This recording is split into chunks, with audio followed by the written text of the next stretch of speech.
Hang on.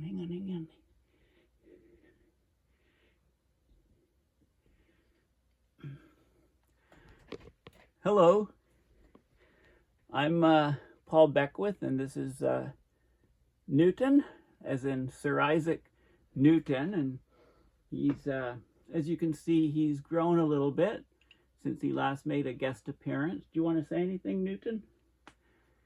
So, yeah, he weighs probably about 60 pounds now. He's starting to fill out, and he's about 10, I think it's his birthday today. Yeah, 10 months old. So today, we're going to talk about the East Antarctic ice sheet. Okay, so just a sec, he wants to get down. Okay, there you go. Okay, here we go. Go on. Okay, pretty warm in here. That's the thing. Small room, and when he's in here, room instantly heats up. Okay, so I'm going to talk all about the East Antarctic ice sheet because there's a glacier there just down the coast from the Totten Glacier called the Denman Glacier. It's in a remote part of the continent of East Antarctica, and it's sitting on bedrock that is retrograde. So as you go closer to the coast, as you go inland, the water gets deeper and deeper. And a little bit inland, if you keep going, the water's about 3,500 feet deep. So the ice is sitting on bedrock, it's grounded on the bedrock, but as the ice melts back, as the grounding line retreats, eventually it will lose contact with the bottom because you're over much deeper, in a much deeper water region.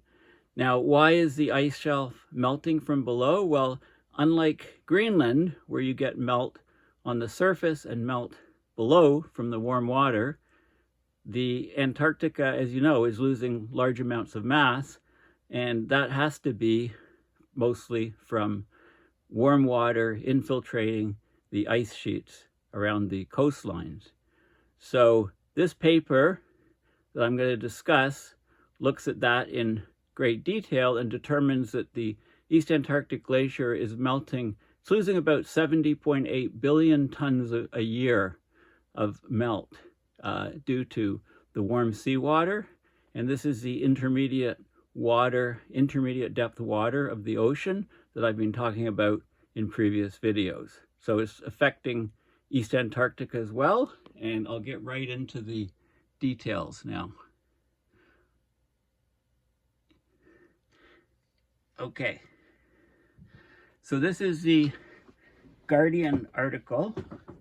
I think the articles from the Guardian are by far the best. I mean, Washington Post is getting good climate articles, as is the New York Times and some other places, but those all require a paywall, unless there's specific articles that they consider, public interest, and those that are open to the public, or occasionally they open some up. But anyway, so the East Antarctic Glacier is melting at 70.8 billion tons a year due to warm seawater. Okay, so this study that was done is from Australian scientists from a group called Cicero, quite well known in Australia. So the observations, they're observing water temperature and salinity under the ice shelf, under the Denman ice shelf. And that's, they say it's potentially at risk of unstable retreat. So this glacier in East Antarctica, it sits atop the deepest land canyon on Earth. The glacier holds a volume of ice equivalent to 1.5 meter of global sea level rise. So it's a huge glacier, huge amount of ice volume. Until relatively recently, it was thought that East Antarctica would not experience the same rapid ice loss that is occurring in West Antarctica. But some recent studies have shown warm water is reaching that part of the continent too. So what the Australian scientists did is they used float measurements. They had a float which went from the seafloor to the surface to the seafloor. It did a profile of the water column, measuring water temperature and salinity, and it showed how much warm water was reaching the deep trough that extends beneath the glacier. They were actually intending to study another glacier, the Totten Glacier nearby, but when the float drifted away, it approached the Denman. So they thought, oh, okay, let's take measurements at the Denman. So it was a bit serendipitous. The float collected observations every 5 days over 4 months from December 2020. From that data, the scientists made the estimate of how quickly warm water was causing the ice shelf, the front part of the glacier that floats in the ocean, to melt. Okay, so melting of a floating glacier, the floating part, doesn't add to sea level rise, but the ice shelf becomes thinner or weaker, and it provides less resistance to the flow of ice from on-land glacier ice, and that does raise sea level. So it's the ice that flows from Antarctica to the ocean that raises sea level. So the retrograde slope, all that means is, instead of a normal coastline where the water gets deeper as you go away from the coastline, the slope is the reverse. As you go inland, the water gets deeper and deeper. It's a retrograde slope, and this makes glaciers unstable and at risk of irreversible retreat. Okay, so the data is the first using measurements taken from the ocean in this region, and it means that this glacier is likely to contribute more to sea level rise than we thought. One of the take-home messages is when we're looking at how much sea level is going to rise in the future, we need to take East Antarctica into account, as well as West Antarctica, as well as Greenland, as well as all mountain glaciers, as well as the ocean temperature, because water expands as you raise the temperature, and that's one of the biggest effects for causing sea level rise. So the scientists, they calculated only the amount of mass that the ice shelf was losing each year.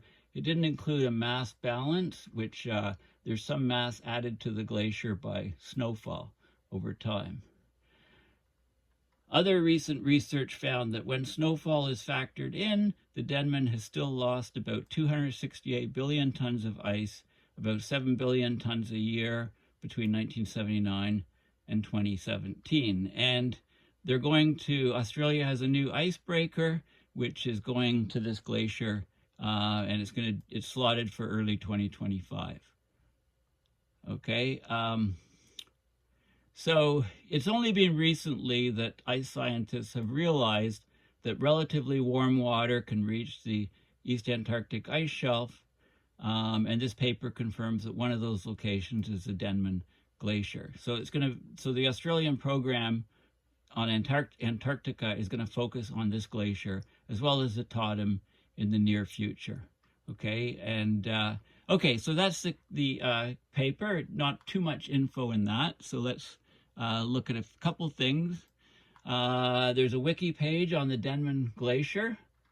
Okay, so it's 11 to 16 kilometers, which is 7 to 10 miles wide. So it's quite large. It descends north some 110 kilometers, which it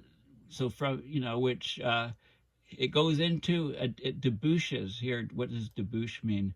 It's runoff from a small confined space discharges into a larger, broader body of water. Deboucher, French, means to unblock or to clear. Okay, into the Shackleton, my cat, Shackleton the explorer, Shackleton's ice shelf.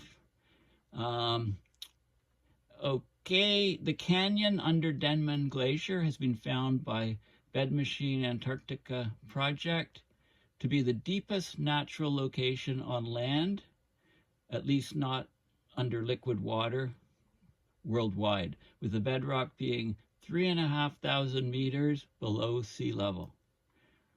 Okay, the calving of Denman Glacier into the Mawson Sea gives rise to the periodically appearing Pobeda ice island. So Basically, big chunks break off the glacier, they drift a little bit, they get caught on the bottom in shallower water, creating this ice island, which stays there until it melts out or until the next calving event brings another big iceberg to go and get anchored at that shallow spot, creating another ice island. So it's not really an ice island. It's not really an island, it's more of a stuck glacier. A 2020 study reported that Denman Glacier has retreated 5.4 kilometers over a 20-year period from 1996 to 2017/2018. So the glacier has the potential to undergo a rapid, irreversible retreat because of the retrograde bed on the western flank of the glacier and the likely presence of warm water in the sub-ice shelf cavity. If the entirety of the glacier was hollowed out, it would contribute to a 1.5 meter rise in global sea level.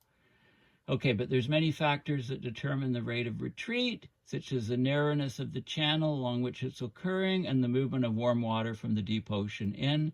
And it's difficult to be certain about the fate of the glacier without the collection of more data. Well, this is the wiki page, so the paper I'm going to talk about that's reported in the article, the original article, is actually showing more data. So here's the Denman Canyon and the shape of the bedrock under the glacier. So let's look at a couple other things. The Mawson Sea, okay, down here. This is where the glacier is down in this region, and it extends out into the Mawson Sea. Okay, so two important glaciers. There's that word again, debouche in the water here, the Scott Glacier and the Denman Glacier. And the calving of Denman Glacier gives rise to the periodically appearing Pobeda Island. Okay, so let's just keep going. You get in a rabbit hole here, Pobeda Ice Island.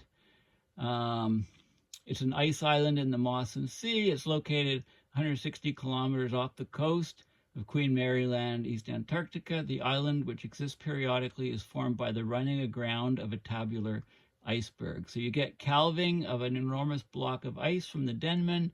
It drifts northwest until it runs aground on a shoal north of the ice shelf, remains locked in this position for a decade or more until it basically shrinks enough to free itself from the shoal. Then it drifts into the open ocean and breaks up.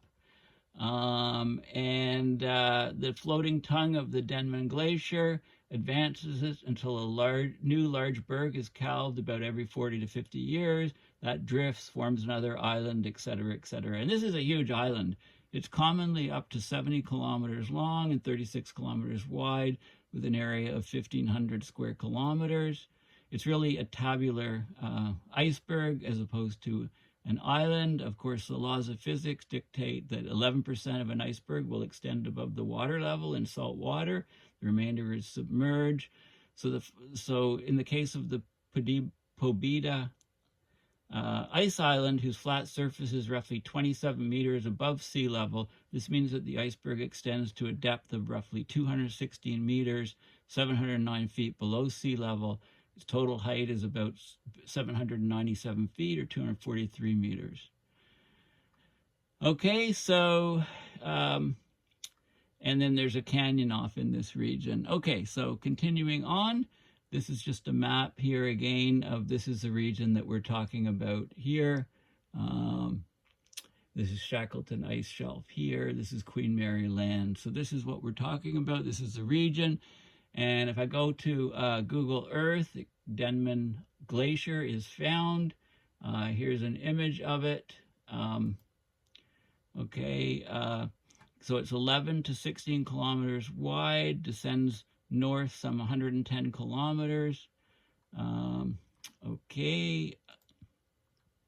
So this is it right here, Denman Glacier. So let's have a look at this guy. First of all, we zoom out. Here's where it is in Antarctica. And what can we see here? Well, we can see all these tabular icebergs that have broken off. You can see the striations here from the glacier. Some of it's obscured by cloud, okay, but it comes down here in this region. So it's actually interesting. There's some really good images. You know, you can see the striations in the ice, basically from the flow of this glacier, okay, right here. And you can actually see it up here, right up here, far inland, coming all the way down here to the coast. So the water is very deep up in here, 3,500 feet.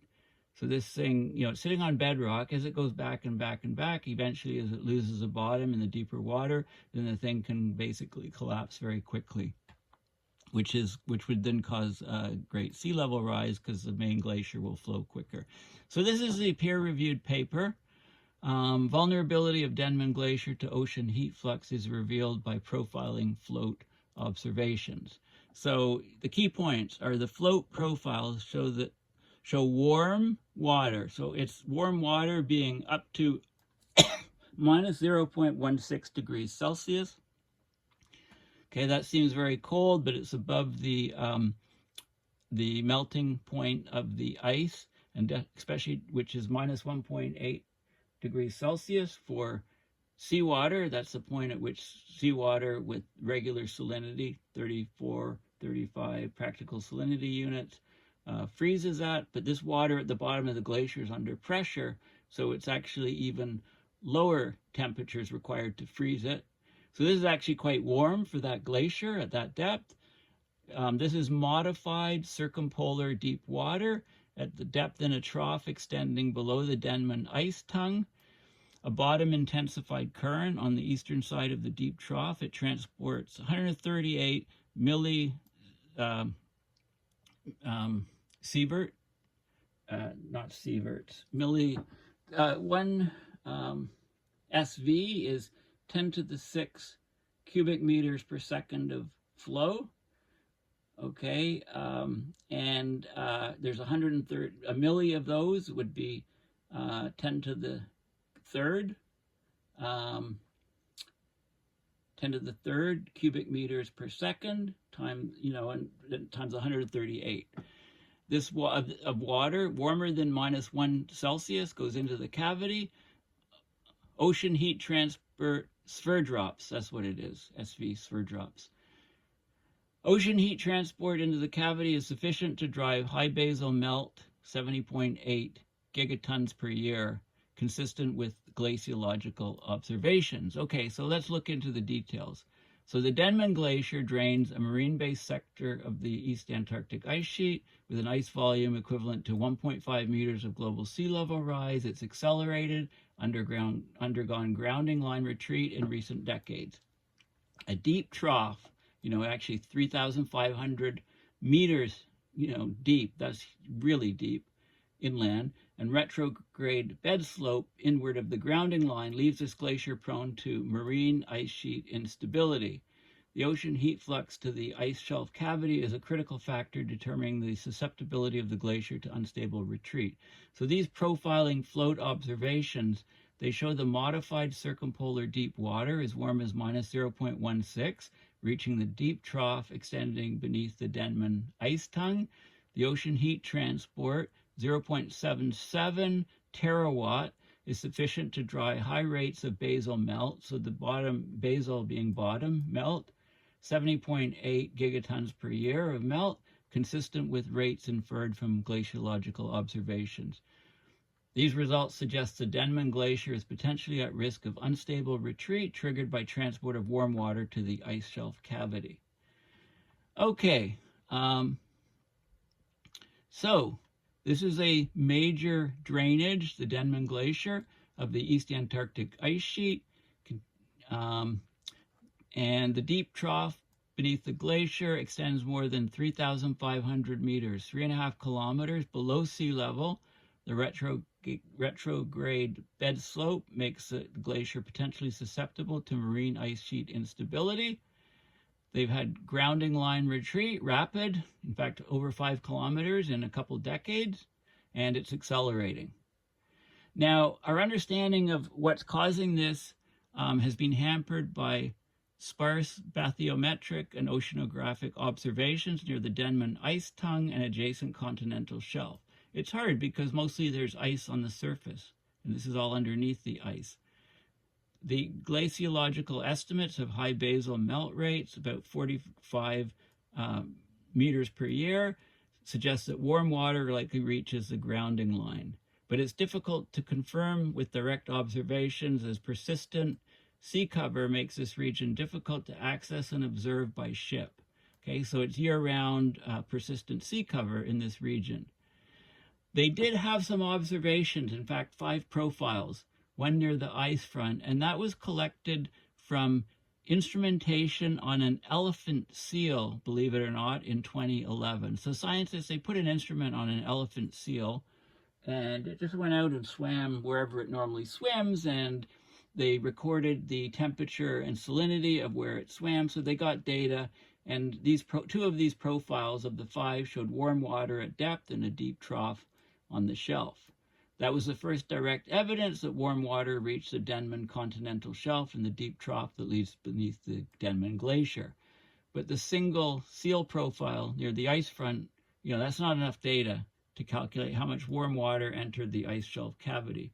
So here what they used is they used the profiling float, which was a float used to measure, take data on the Totten Glacier, but it drifted down the coast and went to the Denman Glacier, so they used it. Perfect. So let's show you let's look at the data. Okay, so here is the grounding line. The glacier's up here, the ocean's up here. This is the Denman ice tongue is here. This is the Shackleton ice shelf here. Yay, Shackleton the explorer.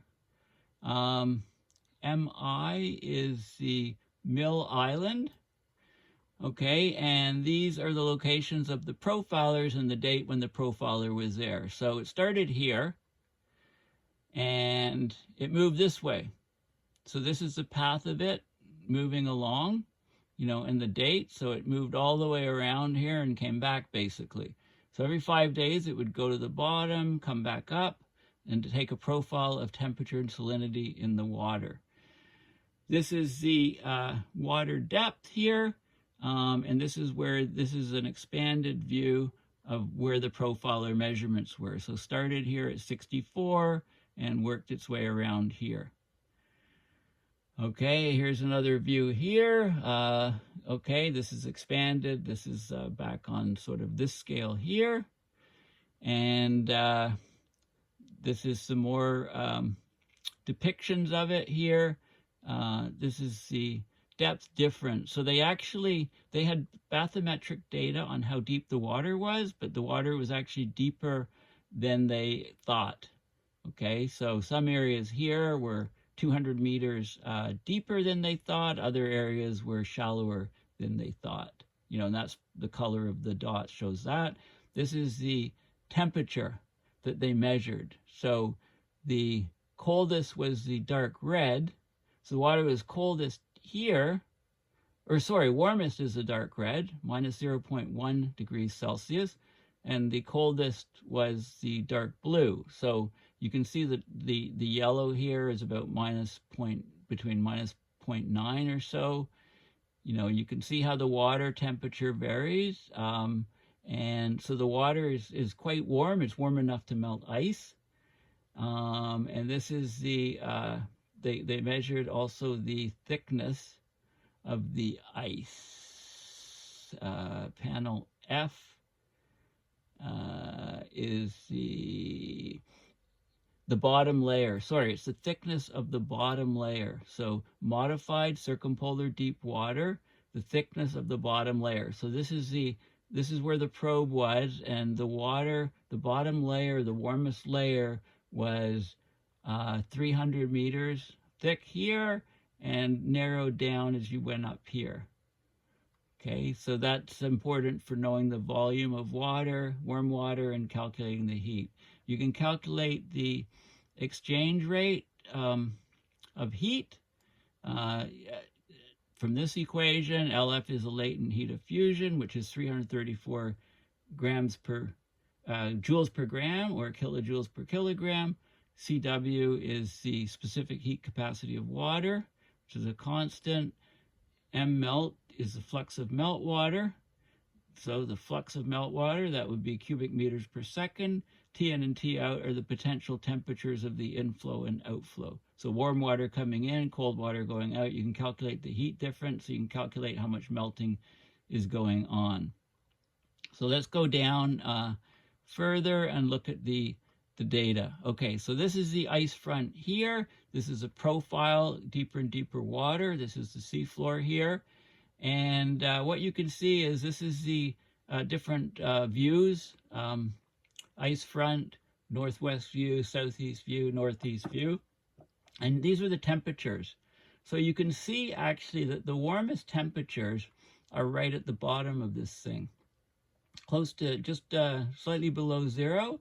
And as you go here, it's warmer, and as as you go like the warmest here, and as you go up, it gets colder here. This is the coldest region. Then get to the surface, it starts getting warmer again. Okay, so that's the first thing to note. And the next thing is this guy here is the salinity of the water. Okay, so this is saltiest, this is least salty. So the so basically down here we have the saltiest water. So it's warm, salty water. So it's heavier than colder, less salty water, right? Because the density of water, seawater, depends on both the temperature and the salinity. So it's got two parameters, unlike the fresh water. In fresh water, warmer water is always going to be on top of colder water, right? In an equilibrium situation, because it floats, it's lighter. But in the sea, you can have warmer water that's saltier and it's more dense than colder, fresher water, and that's the case here. So we've got very, very warm, salty water at the bottom here, and this is what's meeting the ice and melting it out. And this is a temperature salinity diagram for the Totten Glacier and the Denman Glacier. So we've got the this is the modified circumpolar deep water, which is the very bottom of the glacier, minus 0.2 degrees Celsius, salinity 34.61. And this is the water above it, which is colder and less salty. Okay, so what they did is they calculated the amount of the ocean heat flux from the inlets and outlets and from the profiling, and they found that it was enough ocean heat to produce 70.8 gigatons per year of melting, equivalent to a volume transport of 2.3 milli SV of basal melt. Okay, so those are the key things. Okay, so discussions and conclusions. They use profiles of temperature and salinity from a float near the Denman Glacier to assess the vulnerability of the glacier to ocean-driven melt. They found that there was warm, modified circumpolar deep water being widespread on the continental shelf under the ice, occupying a layer on the seafloor that ranges from 17 to 215 meters in thickness. The thickest and warmest of the layers is in the deep trough adjacent to the Denman ice tongue. Okay, so that's the water in here.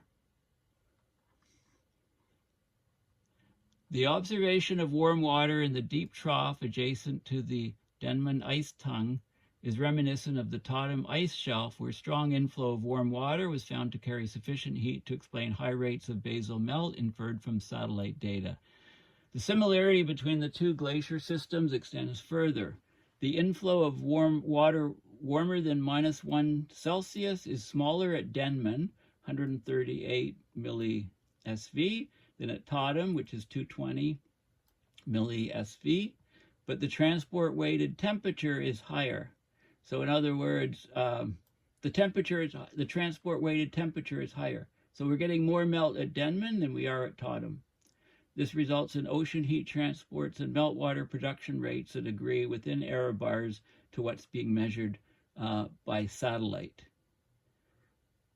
The float measurements confirm that the Denman Glacier, like the Totten Glacier, is exposed to ocean heat transport sufficient to drive high rates of basal melt, as inferred from independent glaciological observations. Okay, so they use satellites. They look at how high the ice is. The distance from the satellite to the ice is measured accurately, and how that changes over time is measured. So they can then infer how the glacier is thinning, and they can infer, with less ice, it's going to be thinning. And from that change in surface, they can work out what the melt rate is. The deep trough adjacent to the Denman ice tongue is part of a subglacial channel that extends inland and reaches depths of 3,500 meters below sea level. But the channel's not continuously deep along its length. So there's 3 ridges crossing the channel with depths of 500 meters. The warmest water is found in the deep trough adjacent to the ice tongue, may therefore be blocked from accessing the grounding line, but they don't think so, because there's geostrophic inflow, there's tidal changes, mixing up the water, and the high basal melt rates imply that warm water reaches the grounding line. The grounding line is retreating. So estimates of the melt rate near the grounding line of the Denman Glacier are higher than for other glaciers in East Antarctica and rival melt rates of rapidly thinning glaciers in West Antarctica. Melt rates at the grounding line of 45 meters per year between 2011 and 2014, and 50 meters per year between 2010 and 2018, 2 different studies, imply strong ocean thermal forcing.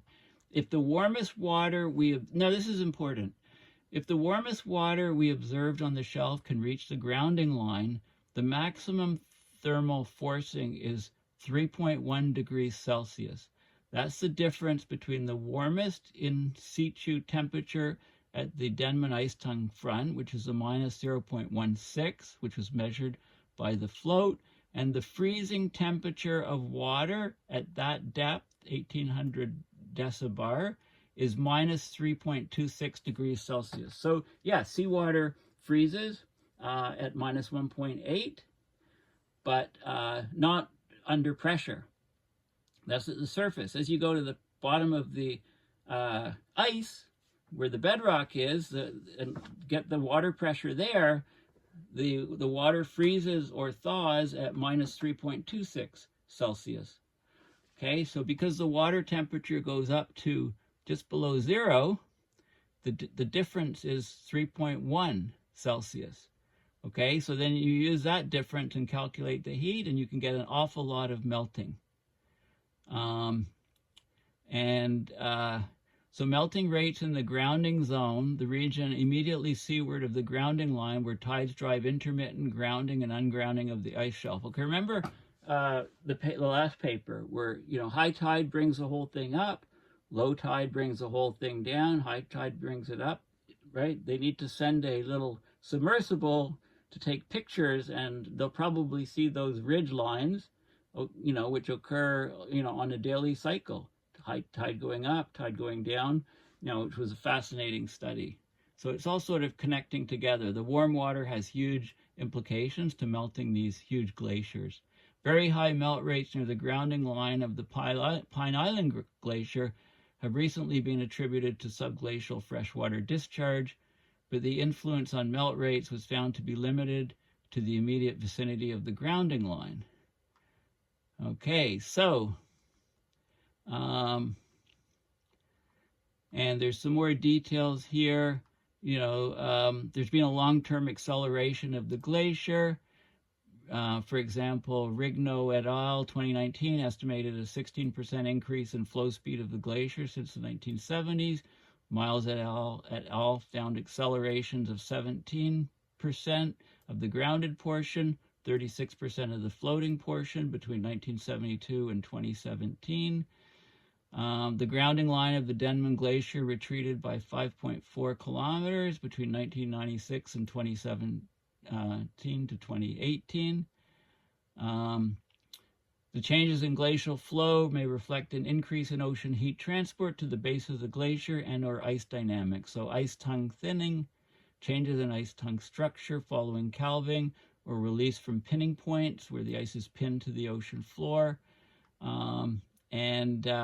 Yeah, so basically, that's the gist of the paper. So basically, this is a glacier, a very, very large glacier that could cause 1.5 meters of sea level rise if it was to collapse. It's in East Antarctica. A float went up and down, and took all kinds of measurements of the water temperature and salinity as it drifted underneath the ice. And it found that the warmest water was in the deepest part. And this warmest water was 3.1 degrees warmer than the melting point of the ice at that depth. So as a result, this very warm water caused a lot of melting of the basal melt, basically, of the ice, and greatly accelerated the movement of the entire glacier. Okay, so basically, this is very important because East Antarctica glaciers are not immune from melting. In fact, this glacier, because of the retrograde slope, is at great risk of having greatly accelerated melt, especially when the grounding line is lost and you move inland to water much deeper, 3,500 meters. And, as the glacier retreats, and if that whole area of Antarctica becomes meltwater, becomes water instead of ice, then there's a whole bunch of other glaciers around the region that then become susceptible to increased melting, and it's like a stack of dominoes tipping, or a house of cards. So thank you for listening. Please remember to go to my website, paulbeckwith.net. I think there's been, this is the latest post here. And consider donating at my PayPal account, or going to GoFundMe if you prefer that route, to specifically support my trip to the climate conference. Or you can just Google me on Patreon is another way to set up a monthly donation to support my research and videos. So thanks for listening, and we'll chat soon.